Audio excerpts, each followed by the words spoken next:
کراچی میں کوئی بھی واقعہ ہو تو وہاں پہنچ کر آپ کی آواز سے آواز بننے کی کوشش کی ہے، اور وہ آواز آئندہ بھی اٹھاتے رہیں گے۔ اور اگر آج جو کچھ ان لواحقین کو مل رہا ہے یا آئندہ متاثرین کو ملے گا، اس میں ہماری آواز بھی شامل ہے۔ اگر وہ آواز نہ اٹھتی تو شاید اتنی آسانی سے یہ کام نہ ہو پاتا۔ ہم ہر محاذ پر صرف لڑ ہی رہے ہیں، مجبوری سے بھی لڑ رہے ہیں، دہشت گردی سے بھی لڑ رہے ہیں۔ آج یہ میرے میڈیا کے دوست سوچ رہے ہوں گے کہ گرمی بہت ہے اور گورنر صاحب نے گرمی میں بٹھا دیا ہے، سوچ رہے ہیں؟ اس کی وجہ ہے آج یہاں پر بھی بیٹھے ہوئے لوگ دھوپ میں بیٹھے ہیں، اوپر کوئی ٹینٹ نہیں لگایا گیا اور نہ یہاں والوں کے لیے لگایا۔ کیوں کہ بتانا یہ مقصود تھا کہ گل پلازا میں بھی لوگ گرمی کی شدت اور آگ کی تپش سے کس طرح مر گئے، شہید ہو گئے، اور آج ان کے لواحقین اور متاثرین اسی طرح روڈوں پر آ گئے ہیں، چھت پر سایہ ختم ہو چکا ہے۔ تو یہ احساس پیدا ہو ہم میں سب سے پہلے کہ ایک دھوپ کی تپش کتنا گرما دیتی ہے، تو پھر آگ کی تپش نے کیا حال کیا ہوگا۔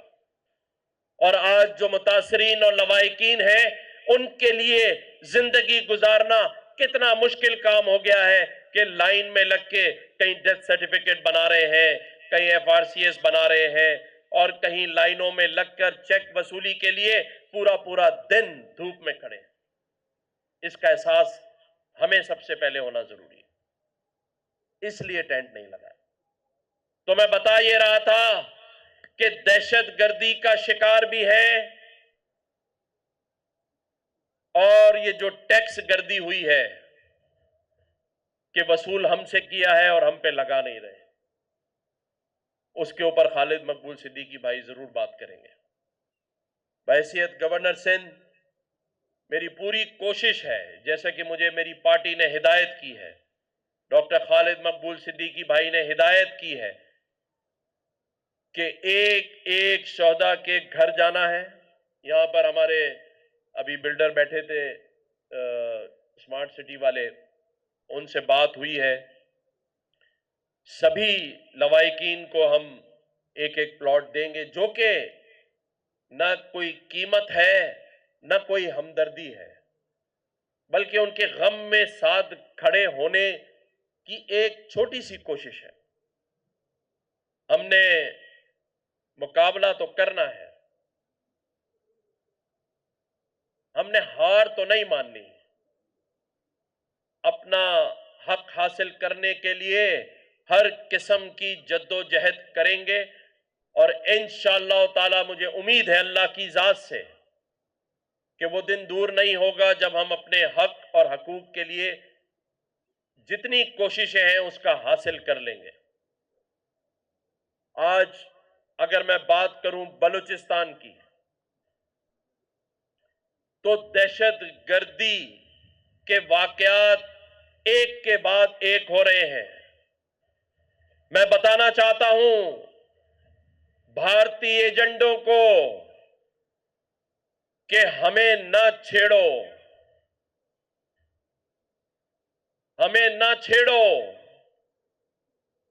تمہیں ہم نے بتایا ہے 10 مئی کو کہ پاکستانیوں کو چھیڑنے کا انجام، اس کی افواج پاکستان اور فورسز کو چھیڑنے کا انجام تمہیں 10 مئی کو بتایا تھا، لیکن آج بھی تم باز نہیں آ رہے۔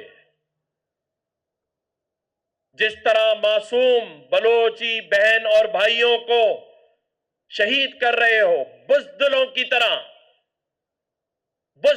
طرح چھپ چھپ کے بلوں سے نکلتے ہو اور چھپ چھپ کر وار کرتے ہو،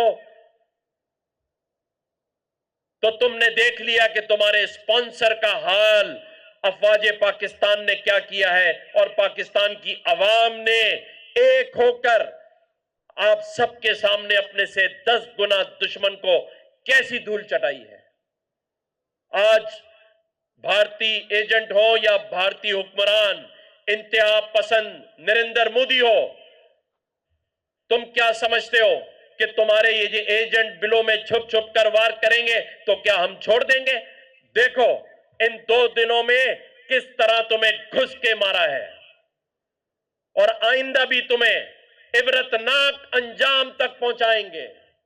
تم چاہے سوشل میڈیا پر بلوچستان سے منسلک جھوٹی خبریں پھیلاؤ، ویڈیوز دکھاؤ، اس سے فرق نہیں پڑتا، لیکن حقیقت یہ ہے کہ جب افواج پاکستان اور ہماری فورسز نے تمہیں مارنا شروع کیا تو تم دم دبا کر بھاگتے نظر آئے ہو.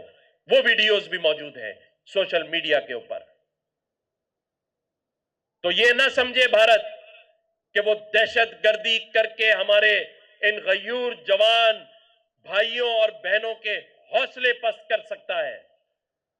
ہمارے حوصلے تو گل پلازا کی آگ کے بعد بھی نہیں بجھے. آج بھی یہ شہر قربانیاں دینے کے لیے تیار ہے، شہادتیں دینے کے لیے تیار ہے، ٹیکس تو دے ہی رہا ہے، لیکن ہم ہارنے والے نہیں ہیں اور نہ بھاگنے والے ہیں. ہم ڈٹ کر مقابلہ کریں گے ہر ظلم و ستم کا، چاہے وہ بھارت کی طرف سے کی ہوئی جارحیت ہو اور یا دوسری سیاسی جماعتوں کے نمائندوں کی طرف سے اس شہر کے ساتھ زیادتی ہو. میں نہیں کہنا چاہتا تھا، لیکن ذمہ دار سب ہے اس گل پلازا کی آگ کے. جو بلدیاتی نمائندے ہیں، چاہے وہ ناظم ہیں، چاہے وہ یوسی ناظم ہیں، چاہے وہ ٹاؤنوں کے ناظم ہیں، یہ نہیں ہو سکتا کہ آپ اپنے 9 ٹاؤن جو کہ جماعت اسلامی کے پاس ہے اس کا ذکر نہ کریں، ان یوسی ناظموں کا ذکر نہ کریں. گل پلازا کا یوسی ناظم کون تھا؟ ٹاؤن ناظم کون تھا؟ یا اس کے علاوہ جو لوگ براہ راست عوام کے ووٹوں سے منتخب ہو کر بلدیاتی الیکشن میں کامیاب ہوئے، ایم کیو ایم کے بائیکاٹ کے بعد آج وہ خاموش کیوں ہیں؟ یہ تو نہیں ہو سکتا کہ منافقت کی جائے. یہ تو نہیں ہو سکتا کہ آپ کے ٹاؤن ناظمین بھی ہوں، آپ کے یوسی ناظمین بھی ہوں اور آپ بھی ہماری طرح کھڑے ہو کے آواز اٹھانا شروع کر دیں. اور میں نظر دیکھ رہا ہوں یہی ہو رہا ہے. آج بھی شارع فیصل پہ اسٹیج لگایا جا رہا ہے. اور بھائی آپ کو تو اپنے 9 ناظمین سے حساب لینا چاہیے اور ان کے نیچے 60-70 یوسی ناظمین سے کہ آپ نے کیا کیا. آپ کیا لاڑکانہ میں تھے؟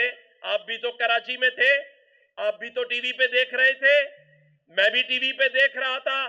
میں پہنچ گیا آپ کے ٹاؤن ناظمین جن کے انڈر میں سب کچھ ہے، جب بات ہو کسی کو لیز دینے کی، کہیں پارک پہ افتتاح کرنے کی، تو آپ کیسی ہٹ دھرمی سے پہنچتے ہیں کہ ہم لگائیں گے تختی.